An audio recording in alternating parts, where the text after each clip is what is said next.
অনেকে মুখে মুখে হয়তো শুনে থাকতে পারে, যেসব অফিসারদেরকে হত্যা করা হবে তাদের অধিকাংশকেই এই 25শে ফেব্রুয়ারির 7 থেকে 15 দিন পূর্বে বিডিআর পোস্টিং করা হয়েছে। সেনাবাহিনীর সমস্ত পোস্টিং কিন্তু এমএস ব্রাঞ্চ থেকে আসে, মিলিটারি সেক্টর। আপনি সেই মিলিটারি সেক্টর তখন যিনি ছিলেন তাকে জিজ্ঞাসা করেন, who gave you this order to to posted out this officers to the BDR? তাকে তো কেউ জিজ্ঞাসা করেন। তার আন্ডারে যারা যারা কর্মরত তখন ছিলেন, জি 1 বা জি 2 যারা কর্মরত ছিলেন, তারা তো এখনো সেনাবাহিনীতে চাকরি করতেছে। তারা হয়তো এখন মেজর জেনারেল, লেফটেন্যান্ট জেনারেল অথবা মিনিমাম মেজর জেনারেল বা ব্রিগেডিয়ার অবস্থায় আছে।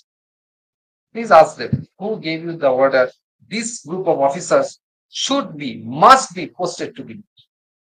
এর বাইরে আপনারা জানেন যে বিএনপির সাবেক এমপি জনাব নাসিরুদ্দিন পিন্টু, ওনাকেও এই মামলাতে অ্যারেস্ট করা হয়েছিল। আমি অত্যন্ত দায়িত্বের সাথে বলতে চাই যে আমার তদন্তে, আমি যতটুকু তদন্ত রিপোর্ট আমি দেখেছি বিভিন্ন সংস্থার কাছ থেকে, তথ্য প্রমাণ সহ তার এই বিডিআর এর ঘটনার সাথে তার কোনো সংশ্লিষ্টতা ছিল না। বরঞ্চ সে এলাকায় যে আওয়ামী লীগের যিনি নেতা ছিলেন, তোরাব আলী সম্ভবত নাম, সে এবং হাজী সেলিমের একটা সমন্বয়ে বিডিআর এর সৈনিকদেরকে খেয়া ঘাট থেকে পার করে দেওয়া রাত্রেবেলা, এই কাজটাতে তারা একটি সহযোগিতা করেছে। আমার কাছে মনে হয়েছে যে নাসিরুদ্দিন পিন্টু সাহেবকে রাজনৈতিক কারণে বা তার নির্বাচনী এলাকা সম্পর্ক ছিল, সেজন্য এটাতে জড়ানো হয়েছিল। এত প্রসঙ্গ, এই প্রাসঙ্গিক কথাগুলো এই জন্য বললাম, ও এখানে কিছু কথাবার্তা বা সৈনিকদের ভিতরে একটা বচসা হয়েছিল, সেটা তখন পেট্রোল পাম্পের মালিক শুনতে পেয়ে উনি আঁচ করতে পেরেছিলেন যে পিলখানাতে কিছু একটা সংঘটিত হতে যাচ্ছে। এই জন্য উনি তৎকালীন ডিজিবিডিআরকে বারবার ফোনে চেষ্টা করতেছিলেন, বাট উনি সংযোগ করতে পারেন নাই। তো উনার কাছ থেকেও বেশ কিছু তথ্য তখন পাওয়া গিয়েছে যে কারা এই ঘটনার সাথে। আমি আরেকটা জিনিস অ্যাড করতে চাই যে আপনারা অলরেডি জানেন, বা আমি খুব আশ্চর্য হয়েছি যে তৎকালীন সেনাপ্রধান জেনারেল মইনু আহমেদের ইন্টারভিউটা দেখে, যে এটা আমার কাছে মনে হচ্ছে একটা মিথ্যার একটা সমাহার দিয়ে উনি বসেছেন। 25শে ফেব্রুয়ারি 10টা 40 মিনিটে 46 ব্রিগেড ব্রিগেডিয়ার হাকিমের নেতৃত্বে ওনার যে ব্রিগেড হেডকোয়ার্টারের সদস্যরা, তারা কিন্তু অলরেডি মেরিনোবাতে অবস্থান গ্রহণ করেছে। আমি অনুরোধ করব যে ব্রিগেডিয়ার হাকিম স্যারকে ওনাকে জিজ্ঞেস করার জন্য, যখন ওনার সৈনিক গুলিবিদ্ধ হয়ে মারা গেল, তারপরেও উনি কেন সেখানে কোনো ব্যবস্থা গ্রহণ করলেন না, বা 46 ব্রিগেডকে নিয়ে সেই সময় উনি কেন সামনে অগ্রসর হলেন? কে উনাকে ফোনে বারবার নির্দেশনা প্রদান করতেছিল যাতে সেনাবাহিনী কোনো অবস্থাতে সামনে না আসে? এবং সেই সময় আসল কমান্ড কার কাছে ছিল, এটা আমি বিশ্বাস করি উনাকে যদি জিজ্ঞাসা করেন এবং উনি যদি সত্য বলেন, তাহলে আসল সত্যটা বের হয়ে আসবে। যদিও আমাদের কাছে বেশ কিছু তথ্য প্রমাণ আছে, কিন্তু আমি চাই যে যার সাথে ওনার ফোনে কথোপকথন হচ্ছিল এবং তৎকালীন সে সময়ে বারবার যার কাছ থেকে উনি ইনস্ট্রাকশন পাচ্ছিলেন, কারণ 10টা 40 মিনিটের পরে যখন সেনাবাহিনী সেখানে অবস্থান নেয়, তখনও অধিকাংশ আর্মি অফিসার জীবিত অবস্থায় আছে। আর্মি অফিসারদেরকে মূল হত্যাকাণ্ডটা শুরু হয় 11:30টার পরে, যখন বিডিআর এর সেই বিদ্রোহীরা নিশ্চিত হয়ে যায় যে এখানে কোনো সেনাবাহিনী বা র্যাবের তরফ থেকে অপারেশন হবে না। অর্থাৎ তাদেরকে একটা নিশ্চয়তা প্রদান করা হয়েছিল যে সেনাবাহিনী অথবা র্যাবের সদস্যবৃন্দ তার ভিতরে প্রবেশ করবে না, তোমরা এখানে যা খুশি তাই তোমাদের কার্যক্রম চালিয়ে।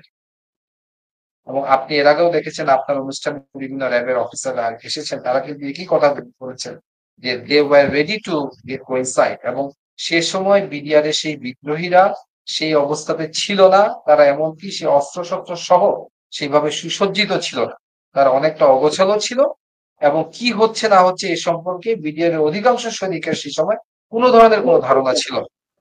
কারণ 10টা 40 বা 11টা 11:15 পর্যন্ত আমরা তখন বিভিন্ন অফিসারের কণ্ঠস্বর ফোনে আমরা শুনতে পেয়েছি, জানতে পেরেছি এবং তারা আমাদের কাছে বিভিন্নভাবে সাহায্য চাচ্ছিলেন যাতে আমরা ভিতরে প্রবেশ করি।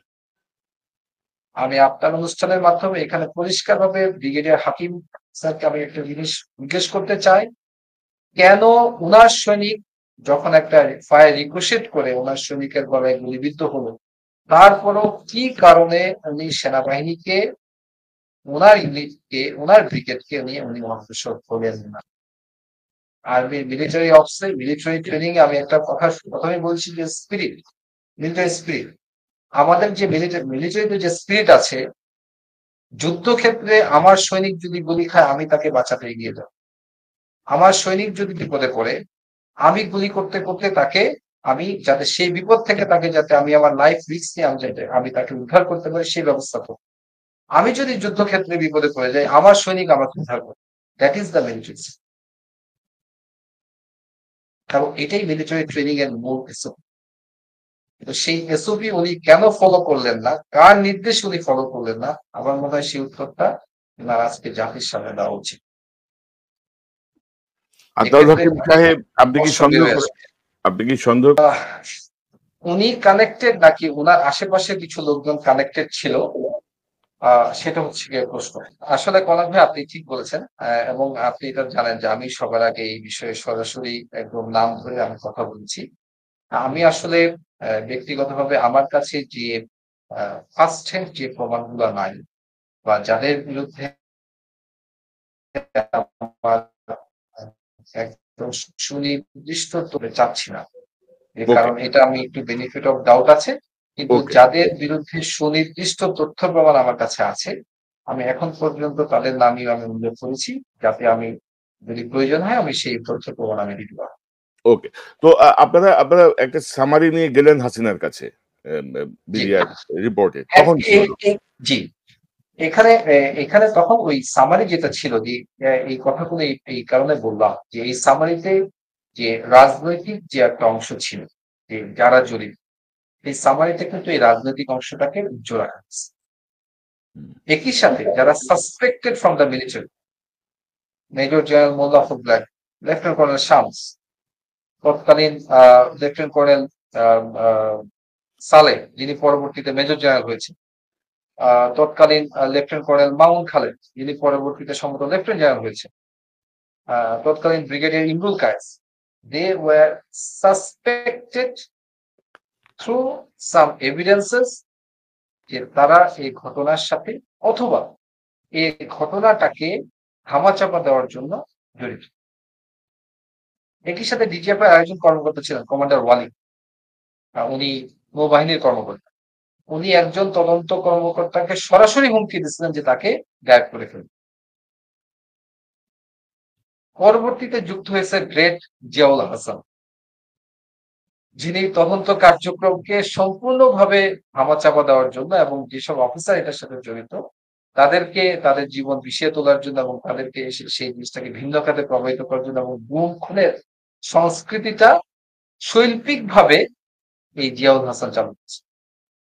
আমি যে অফিসার গুলার নাম বললাম, মেজর জেনারেল মইনুল ইসলাম, উনি ডিজিবিডিআর ছিলেন, উনি তদন্ত কাজ সঠিকভাবে করতে দেন নাই। উনি র্যাব যখন তার ছায়া তদন্ত করে, র্যাব তার তথ্য প্রমাণের জন্য যেসব সৈনিকদেরকে নিতে চায় উনি তা দেন নাই, উনি বাধা দিচ্ছেন। উনি আমাকে সরাসরি নির্দেশ দিচ্ছেন যে কাহারাকুন্দ এবং মনিরুল ইসলামের যে তদন্ত রিপোর্ট সেটাকে যেন প্রায়োরিটি দেওয়া হয়, অথচ সেই রিপোর্টে তেমন কিছুই ছিল না। সেই রিপোর্টের সাথে র্যাবের রিপোর্টের ছিল আকাশ পাতাল তফাৎ, সেই রিপোর্টের সাথে আর্মির রিপোর্টের আকাশ পাতাল। এই ব্যক্তিবর্গগুলা এই ঘটনার সাথে আমি যে কথাটা প্রথমেই শুরু করেছিলাম যে ঘটনার পরিকল্পনা করেছে, ঘটনা সংঘটিত হতে দিয়েছে এবং ঘটনা পরবর্তী সময় এটাকে ধামাচাপা দেওয়ার জন্য কারা করবে দ্যাট ওয়াজ প্রি প্ল্যান। আরেকটি বিষয় আপনাকে আমি বলি যেটা কেউ বলে নাই আজ পর্যন্ত,